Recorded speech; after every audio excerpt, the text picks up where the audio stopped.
Good morning to all. After the completion of cybersecurity topic, now we are moving on the employability skills. So, first is the occupational safety, health and environment. Clear? So, let's start. First, introduction of occupational safety and health. देखिए, it is a multidisciplinary field concerned with the safety, health, and welfare of people at work. The goal of an occupational safety and health program is to foster a safe and healthy work environment. May also protect co-workers, family members, employers, customers, and many other who might be affected by the workplace environment. Clear? देखिए, occupational safety, health and environment का मतलब होता है व्यावसायिक सुरक्षा, स्वास्थ्य एवं पर्यावरण. क्लियर? तो देखिए, व्यावसायिक सुरक्षा एवं स्वास्थ्य से अभिप्राय व्यावसायिक कार्यों में कार्यरत श्रमिकों के कल्याण, स्वास्थ्य व सुरक्षा के क्षेत्र से है. कार्य क्षेत्र में श्रमिकों को शारीरिक व मानसिक क्षति से बचाना व्यावसायिक सुरक्षा कहलाता है. देखिए, आइए इसको समझते हैं. देखिए, व्यावसायिक सुरक्षा की बात हो रही है यहाँ पे. क्लियर? तो व्यावसायिक मतलब किसी भी व्यवसाय में वहाँ पे काम करने वाले श्रमिक यानी कि एम्प्लॉयज़, वर्कर्स की सेफ्टी और हेल्थ को ही ध्यान में रखना ऑक्यूपेशनल सेफ्टी एंड हेल्थ कहलाता है. क्लियर? देखिए, इस चैप्टर में हम पढ़ने जा रहे हैं कि किसी भी व्यवसाय में काम करने वाले एम्प्लॉयज़ या वर्कर्स, किसी भी लेवल पर काम करने वाले वहाँ के एम्प्लॉयज़ या वर्कर्स की सेफ्टी और उनके हेल्थ और उनको एक अच्छा इन्वायरमेंट है ना, एक अच्छा वर्क प्लेस प्रोवाइड करना ही ऑक्यूपेशनल सेफ्टी एंड हेल्थ का एम होता है. क्लियर? तो देखिए, वहाँ पे जो काम कर रहे होते हैं वर्कर या कोई भी एम्प्लॉय है ना, उनको अलग अलग तरीके की क्षति यानी कि नुकसान. क्लियर? नुकसान पहुँचता है. तो इसी नुकसान को हम इस चैप्टर में पढ़ेंगे. देखिए, वहाँ पे काम करने वाले जितने भी वर्कर्स हैं उनको शारीरिक रूप से, मानसिक रूप से है ना, या अनेक प्रकार के वहाँ पे क्षति होने की संभावना होती है. क्लियर? तो जो occupational safety, health and environment जो है वो ये बताता है कि वहाँ पे काम करने वाले वर्कर जो होते हैं. क्लियर? तो उनकी सुरक्षा और उनके हेल्थ को ही ध्यान में रखा जाता है. ठीक है? ये जो है वो उनकी सुरक्षा और उनके हेल्थ के साथ साथ एक अच्छा एक हेल्दी वर्क एनवायरनमेंट भी प्रोवाइड करता है. और साथ ही साथ वो वहाँ के कोवर्कर्स, उनके फैमिली मेम्बर्स, एम्प्लॉयर्स, कस्टमर या जो भी लोग जो इस वर्क प्लेस इन्वायरमेंट से अफेक्टेड होते हैं, मतलब वर्क प्लेस इन्वायरमेंट में जो भी नेगेटिव चीज़ें होंगी है ना, चाहे वो फिज़िकल हो चाहे वो मेंटली हो, उनसे अफेक्टेड जो हो रहे होंगे उनको प्रोटेक्ट करके रखता है. क्लियर? तो इस चैप्टर में हम यही पढ़ने जा रहे हैं कि वहाँ किसी भी व्यवसाय में वर्कर्स या एम्प्लॉयज़ के पर होने वाले प्रभाव है ना, दुष्प्रभाव, और उस दुष्प्रभाव को कैसे दूर किया जाता है. क्लियर? देखिए, किसी भी व्यवसाय में कोई भी श्रमिक है ना, कोई भी श्रमिक जो है वो किसी भी तरीके से अफेक्टेड हो सकता है, मेंटली हो सकता है या फिज़िकली हो सकता है. क्लियर? तो अगर हम जैसे फ़िज़िकल अफेक्शन की बात करते हैं तो फ़िज़िकल अफेक्शन में आता है जैसे कि उसको बीमारियां होना है ना, बीमारियों का सामना करना पड़ेगा. क्लियर? जैसे कि उसको वहाँ अब ये बीमारियां बहुत तरीके से हो सकती है. जैसे कि श्रमिक जो है वो जिस उपकरण का उपयोग कर रहा है, डेली करता है ना, तो उससे होने वाली बीमारियां है ना.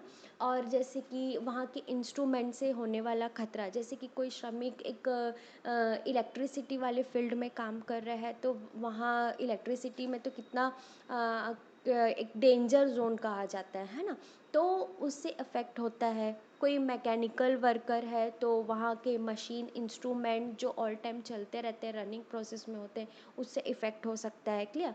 तो एट्सेट्रा ये सारी चीज़ें क्या आती है, फिज़िकल जो खतरे रहते हैं उसके अंतर्गत आती है। और अगर हम जैसे मेंटल खतरों की बात करते हैं, है ना, तो मेंटल में जैसे आता है कि कोई श्रमिक है वो मेंटली रूप से डिस्टर्ब हो जाता है। Clear? Disturb in the sense जैसे कि उसका जो वर्किंग प्लेस है, वर्किंग इन्वायरमेंट है, उसको पसंद नहीं आ रहा है ना, वहाँ के अदर एम्प्लॉयज़ के साथ उसका रिलेशनशिप अच्छा नहीं है, उसके बॉस के साथ अगर उसका रिलेशनशिप अच्छा नहीं है, तो ये सारी जो चीज़ें हैं वो किसी श्रमिक को मेंटली रूप से डिस्टर्ब करती है। क्लियर? तो ये भी एक प्रकार का नुकसान ही है। तो इसके दो कैटेगरी होते हैं, एक होता है फिजिकल डिस्टर्बेंस और दूसरा होता है मेंटल डिस्टर्बेंस। क्लियर? तो देखिए, तो इस तरीके से हम देखते हैं कि ऑक्यूपेशनल सेफ्टी एंड हेल्थ क्यों इम्पॉर्टेंट है। Occupational safety, why it is so important. Clear? तो देखिए, अगर कोई श्रमिक मानसिक या शारीरिक रूप से स्वस्थ नहीं है, तो क्या वो आपके व्यवसाय को अपना 100% दे सकता है? नहीं दे सकता, कभी नहीं दे सकता। क्लियर? तो जिसका इफ़ेक्ट उस व्यवसाय श्रमिक को तो पड़ रहा है, मगर उसका इफ़ेक्ट जो है, उसका इम्पैक्ट है, वो उस व्यवसाय को भी पड़ेगा। ठीक है? तो किसी भी श्रमिक को पूरी तरीके से स्वस्थ रखना ही ऑक्यूपेशनल सेफ्टी एंड हेल्थ का क्या होता है, एम होता है, ताकि श्रमिक को नुकसान ना हो और उसके बाद किसी भी व्यवसाय को भी नुकसान ना हो।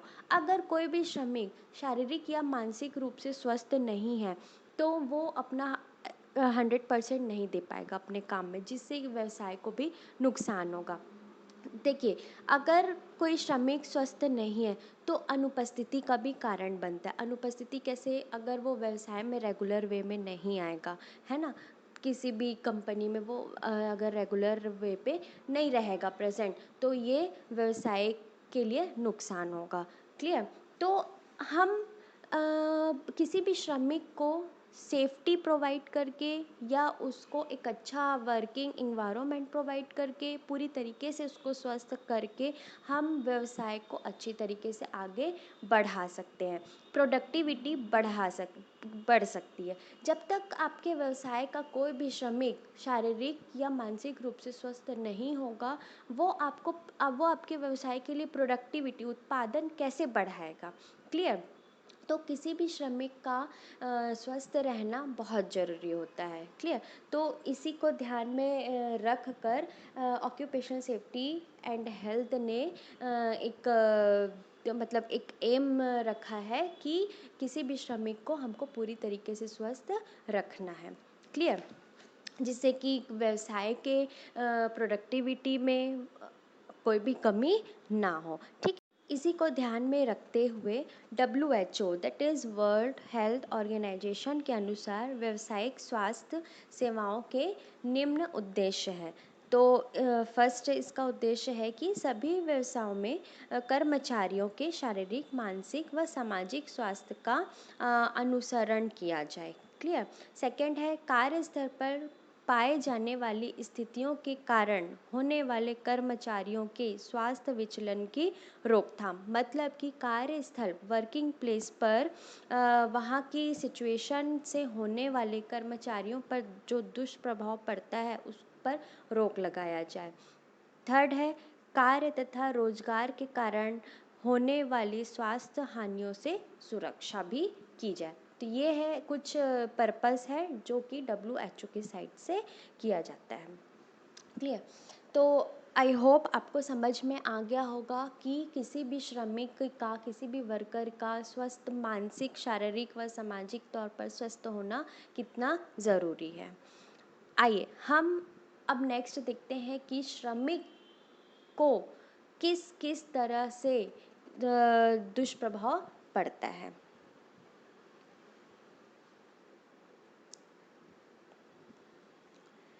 जैसे कि टाइप्स ऑफ ऑक्यूपेशनल हजार्ड्स। ठीक है? देखिए, और फर्स्ट इसको देखने के पहले हम फर्स्ट देखते हैं कि what is occupational hazards. Hazards का मतलब होता है खतरे, ठीक है, व्यवसायिक खतरे। किसी भी श्रमिक को व्यवसाय में होने वाले व्यवसायिक खतरे कौन कौन से हैं, ठीक है। देखिए, तो ऑक्यूपेशनल हज़ार्ड्स खतरे, यानी कि वहाँ किसी भी व्यवसाय में, अब देखिए व्यवसाय तो अलग अलग होता है ना। तो कहीं इलेक्ट्रिकल व्यवसाय है, कहीं मैकेनिकल व्यवसाय है, क्लियर। तो एट्सेट्रा इस टाइप के अलग अलग टाइप के व्यवसाय पाए जाते हैं। तो वहाँ पे किसी भी व्यवसाय से होने वाले खतरे श्रमिकों को, है ना, क्या कहलाते हैं, ऑक्यूपेशनल हज़ार्ड्स। अब वो अलग अलग टाइप के हो सकते हैं, हम इसको आगे देखते हैं। देखिए, फर्स्ट आता है आपका एर्गोनॉमिकल हज़ार्ड्स। एर्गोनॉमिकल हज़ार्ड्स वो खतरे होते हैं जिसके जैसे कि किसी भी श्रमिक द्वारा बार बार डेली रूप से वही वही काम करने पर जो बोर हो जाते हैं, है ना, जो काम करने पर थकान महसूस करते हैं, क्लियर। और कार्यस्थल की, मतलब वर्किंग प्लेस की जो चकाचौंध होती है ना, मतलब शांतिपूर्वक जो माहौल नहीं होता है ना, उसके कारण, है ना। तो और वहाँ के जो जितनी भी छोटी मोटी कंपोनेंट्स हैं, जैसे कि बैठने की सुविधा ना होना, है ना, अच्छी सुविधा नहीं होना, ठीक है। तो इस टाइप के जो अनकंफर्टेबल चीज़ें होती है वो किसके अंतर्गत आती है, एर्गोनॉमिकल हज़ार्ड्स में आती है, क्लियर। तो इससे जो होने वाली बीमारियां हैं वो कौन कौन सी है, जैसे कि मांसपेशियों में दर्द, खिंचाव आदि, जो अनकंफर्टेबल के कारण होती है, क्लियर। सेकंड आता है आपका फिजिकल हज़ार्ड्स। फिजिकल हज़ार्ड्स में क्या क्या आता है, जैसे कि दबाव है, कंपन है, शीत है आदि, ठीक है, शोर है, ठीक है। तो ये सारी चीज़ें किस में आती है, फिजिकल हज़ार्ड्स में आती है, ठीक है। तो इससे होने वाली जो बीमारियां है वो कौन कौन सी है, देखते हैं। बहरापन है, त्वचा संबंधी बीमारियां हैं, एट्सेट्रा, ठीक, जो फिजिकल रूप से डैमेज करती है, क्लियर, उसको बोलते हैं हम फिजिकल हज़ार्ड्स।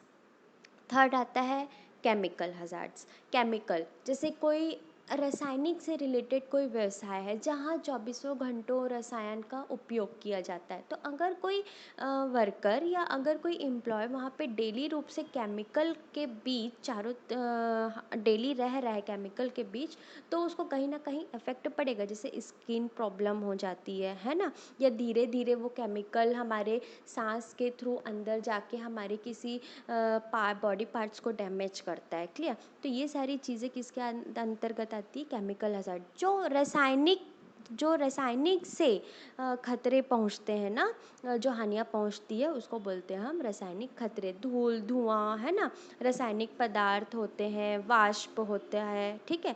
तो ये सारी चीज़ें किसके अंतर्गत आती है, केमिकल हज़ार्ड्स में आती है। नेक्स्ट आता है आपका बायोलॉजिकल हज़ार्ड्स।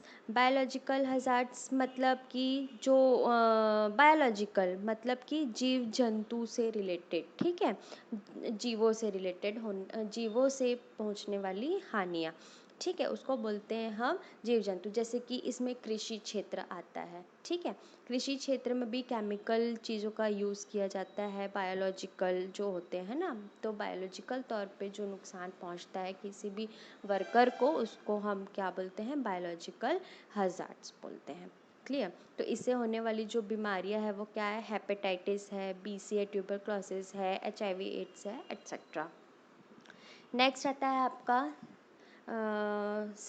साइकोसोशल हज़ार्ड्स, ठीक है। तो देखिए, साइकोसोशल हज़ार्ड्स जैसे कि उद्योगों, कारखानों, है ना, या श्रम संसाधनों के वातावरण से उत्पन्न मनोवैज्ञानिक तथा सामाजिक खतरे को बोला जाता है, ठीक है। जैसे कि बहुत ज़्यादा काम होना, शिफ्ट ड्यूटी होना, बार बार क्या बोलते हैं, यात्रा करना, अपने कारोबार से रिलेटेड यात्रा करना, है ना, कम वेतन देना, कार्य जो वर्किंग प्लेस है वो आपके अनुकूल ना होना, है ना, कार्य की संतुष्टि ना होना, अगर कोई सेटिस्फाइड नहीं है तो भी वो एम्प्लॉय मानसिक तौर पे खुश नहीं हो पाता। ठीक है, तो ये क्या आता है हमारा, ये किस पे आता है, आपका साइको सोशल हजार्ड्स में आता है। ठीक है, जो मैंने मेंटली डिस्टर्बेंस की बात की थी ना, वो इसी में आता है। ठीक है, नेक्स्ट है आपका रेडिएशन हजार्ड्स। ठीक है, रेडिएशन जो रेस के थ्रू रेडिएशन के कारण किसी भी वर्कर पे जो होने वाली हानियां हैं वो कहलाता है रेडिएशन हजार्ड्स। पैराबैंगनी किरणों के कारण। ठीक है, तो इसमें होने वाले जो क्षति है वो है आँखों की क्षति, त्वचा का जलना, त्वचा का कैंसर, रेस के कारण होता है कैंसर। ठीक है, एट्सेट्रा, ये सारे किस में आते हैं, रेडिएशन हजार्ड्स में आती है। तो इसमें प्रिकॉशन अगर हम ले तो इसमें प्रिकॉशन आता है कि सबसे पहले तो किसी भी खतरे से बचने के लिए हर वर्कर को नियमों का पालन करना चाहिए। क्लियर, तो इस रेडिएशन हजार्ड से बचने के लिए क्या करना चाहिए कि सुरक्षा मास्क, है ना, ग्लव्स पहनकर कार्य करना चाहिए ताकि रेज जो है वो डायरेक्ट हमारे बॉडी स्किन पर ना पड़े। क्लियर, तो इस टाइप के कुछ आपके प्रिकॉशंस हैं जो लेने चाहिए। नेक्स्ट आता है आपका मैकेनिकल हजार्ड्स। मैकेनिकल हजार्ड्स मतलब जो व्यवसाय के यंत्र इंस्ट्रूमेंट द्वारा पहुंचता है, जैसे कि मशीन अगर चल रही है तो मान लो कभी किसी का हाथ कट जाता है या किसी को चोट पहुंच जाती है, तो इस टाइप जो मशीन के द्वारा होता है, मशीन के द्वारा जो हानि पहुंचती है उसको बोलते हैं हम मैकेनिकल हजार्ड्स। क्लियर, नेक्स्ट आता है आपका इलेक्ट्रिकल हजार्ड्स। इलेक्ट्रिकल हजार्ड्स मतलब इलेक्ट्रिसिटी के द्वारा, अगर कोई व्यापार इलेक्ट्रिसिटी वाला है ना, केवल इलेक्ट्रिकल फील्ड है, तो वहाँ पे इलेक्ट्रिसिटी के कारण होने वाले खतरे को हम बोलते हैं इलेक्ट्रिकल हजार्ड। जैसे कि बिजली के तार से जो करंट निकलता है ना, बिजली के तार के कट जाने से जो इस टाइप के जो एक्सीडेंट्स होते हैं, है ना, उसको बोलते हैं हम इलेक्ट्रिकल हजार्ड्स। तो इसके लिए भी एम्प्लॉयज़ या वर्कर्स को सेफ्टी रखनी चाहिए अपने साइड से। नेक्स्ट आता है आपका वाइब्रो एकॉस्टिक हजार्ड्स, जो वाइब्रेशन के कारण होता है, कंपन भी आप सभी को पता होगा कि कंपन भी हमारे मेंटल और फिज़िकल रूप से हमको डिस्टर्ब कर सकती है। ठीक है, तो कंपन से होने वाले खतरे को ही वाइब्रो एकॉस्टिक हजार्ड्स बोलते हैं। क्लियर, नेक्स्ट आता है आपका थर्मल हजार्ड्स, मतलब कि ऊष्मीय खतरे। ठीक, तो ऊष्मीय खतरे उन चीज़ों या पदार्थों से उत्पन्न होते हैं जो ऊर्जा के रूप में ऊष्मा का संचार करते हैं। ठीक है, जैसे कि खुले में लगी हुई आग ऊष्मीय खतरा का एक उदाहरण है, क्योंकि इसके आसपास के वातावरण में ऊष्मा का संचार होता है। ठीक है, तो ऊष्मा से अगर खतरा होता है तो वो आता है ऊष्मीय खतरे में, यानी कि थर्मल हजार्ड्स में।